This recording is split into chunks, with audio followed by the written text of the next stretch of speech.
Le milliardaire tchèque réfléchirait à vendre l'hebdomadaire dirigé par Natacha Polony.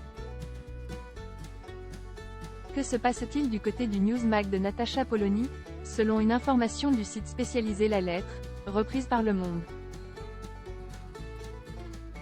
Daniel Kretinsky réfléchirait à vendre l'hebdomadaire Marianne, qu'il avait récupéré en 2018 dans son escarcelle.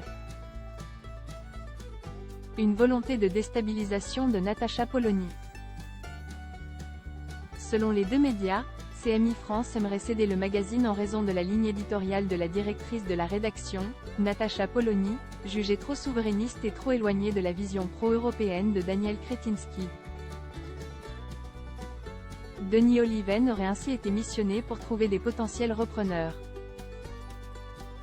Parmi les noms évoqués, on retrouve notamment celui de Vincent Bolloré, fort d'un groupe médiatique conséquent, et le souverainiste Pierre-Édouard Stérin, dirigeant des coffrets Smartbox. Joint par Le Monde, le groupe de Vincent Bolloré a démenti et Pierre-Édouard Stérin n'a pas répondu à la sollicitation.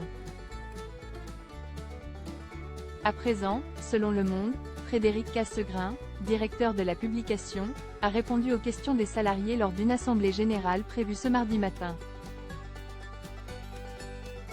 Natacha Polony, quant à elle, doit rencontrer Denis Oliven dans la journée. Le fait que des informations fuitent dans la presse et que CMI tarde à répondre à la direction montre qu'il y a une volonté de déstabilisation de Natacha Polony, a indiqué une source au Journal du Soir.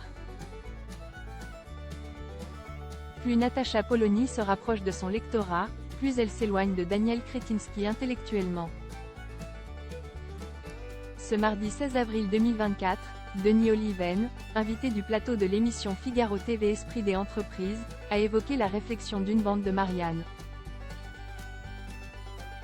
Natacha Polony est une personne que Daniel Kretinsky et moi-même estimons énormément, et pour laquelle nous avons de l'amitié, alors nous allons discuter avec Natacha Polony de la manière de garantir son avenir, son indépendance, la pérennité et la soutenabilité de Marianne. Natacha Polony, excellente patronne de Marianne, que Daniel Kretinsky a nommée il y a quelques années, a réussi à remettre Marianne sur les rails en étant très rigoureuse et intelligente sur son positionnement dans le paysage de la presse, a-t-il déclaré. Et d'ajouter. Elle l'a fait en radicalisant, au sens étymologique du terme, son positionnement. Il faut dire que plus Natacha Polony se rapproche de son lectorat, plus elle s'éloigne de Daniel Kretinsky intellectuellement. Des changements en mars dernier. En mars 2023, Marianne avait entrepris des changements profonds dans son magazine, avec une nouvelle charte graphique et une baisse de son tarif. Toutefois, ces modifications ont été accompagnées par une baisse du nombre de pages du journal, passant de 88 à 52 pages. Selon CMI France, la modernisation de sa maquette a relancé les ventes en kiosque, qui avaient baissé de 1,3% entre 2023 et 2022 et permis de hausser les abonnements papier et numérique.